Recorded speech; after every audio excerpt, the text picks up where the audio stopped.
Não estou exagerando no que eu vou dizer aqui. Essa é uma das coisas mais incríveis que eu já ouvi. O cara resumiu todo o evangelho nesse vídeo e tudo aquilo que a gente tem alertado nesses tempos.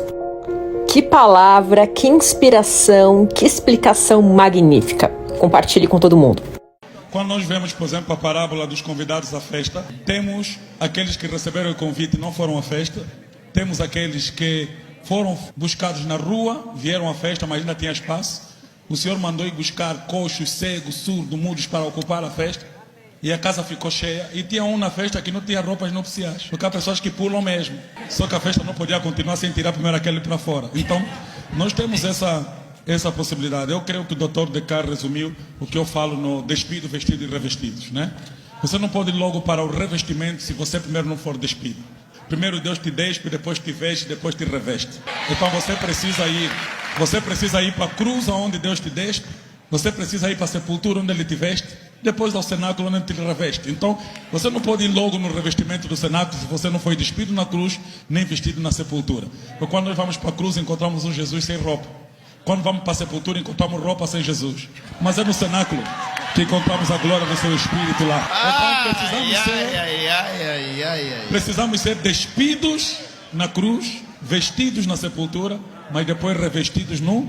Se esse evento é sério, alguns tinham que ter humildade para dizer: epa, eu me revesti apressadamente, mas não fui na cruz receber salvação, nem fui na sepultura receber justificação. Porque a Bíblia diz que Jesus morreu para a remissão do nosso pecado, mas ressuscitou para a justificação. Então nós temos na cruz a remissão do pecado, na sepultura a remissão e no cenáculo o revestimento. Então você não pode passar o processo de Deus para a salvação, para não ter a surpresa depois de chegar no céu, depois de tanto esforço, tanto ministério criado, tanta igreja, e te dizer: não te conheço. Porque essa expressão conhecer na Bíblia, conhece profundidade. Conhecer, vemos isso a primeira vez em Gênesis. Conheceu Adão e Eva e gerou. Porque para Deus conhecimento é relacionamento. Para Deus conhecimento é relacionamento. Mas não te esqueça da minha pergunta. A minha pergunta foi a questão dos dons. Eles adquirem-se. Como é que a gente procura os dons? É isso ali. Os dons do Espírito Santo, primeiro, precisam Não ser... quero lhe tirar o revestimento. Só estou a... Sim, os dons do Espírito Santo são do Espírito Santo. O Espírito Santo é o Espírito de Jesus. O Espírito Santo é o Espírito de Deus. Ok? São formas de eu chamar. Se eu chamar o Espírito Santo, posso chamar do Espírito de Jesus, posso chamar do Espírito do Pai, do Espírito do Senhor. Então você não pode querer o Espírito alheio sem a pessoa. Você não pode querer coisas dele sem ele. Ok? Você não pode usar as coisas de Deus sem Deus.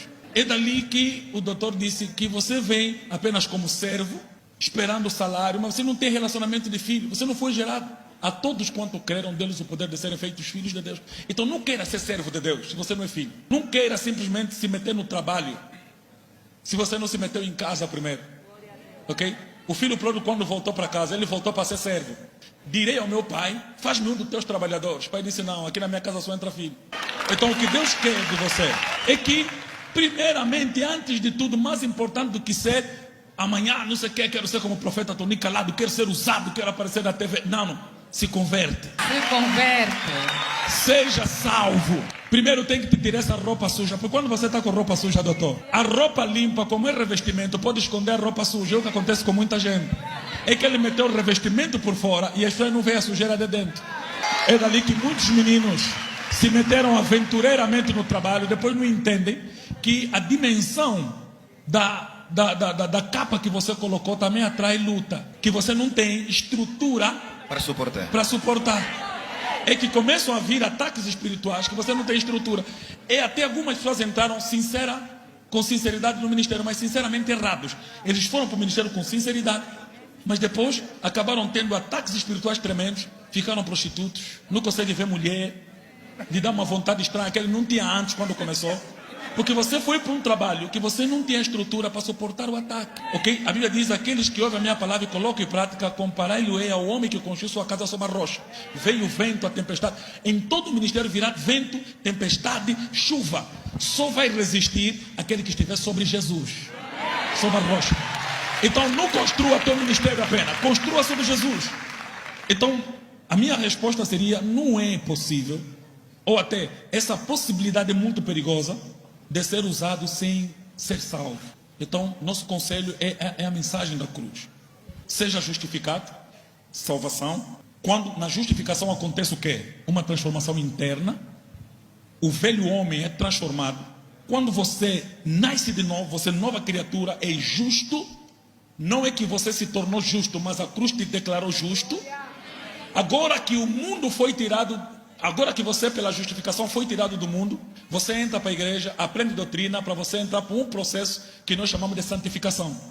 A justificação te tirou do mundo, mas a santificação tira o mundo de você. Você ainda tem hábitos maus. Então, já que o pecado saiu dentro de você, mas você ainda tem pecado fora.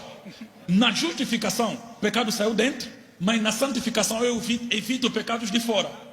Só que eu luto isso toda a vida, porque tem um terceiro processo que chamamos de glorificação. Quando não temos nem pecado dentro, nem pecado fora. Porque o mundo agora é novo. É isso que chamamos glorificação, porque nos será dado um novo corpo. Só que ainda estamos no corpo antigo. Tem pecados de fora. Só que eu já tenho um espírito novo, não tem pecado dentro. Essa é a diferença entre quem é salvo antes de ser usado e quem só é usado sem ser salvo. Há uns são os que se chamam obreiros, outros são aqueles que foram chamados para ser obreiros. Por isso Jesus diz assim: a seara é grande, mas poucos são os ceifeiros. E olha o que Jesus fala, não diz assim, façam obreiros, diz assim, roguem ao Pai para que envie obreiros. Porque não é a igreja que faz obreiros para Deus, é Deus que faz obreiros para a igreja.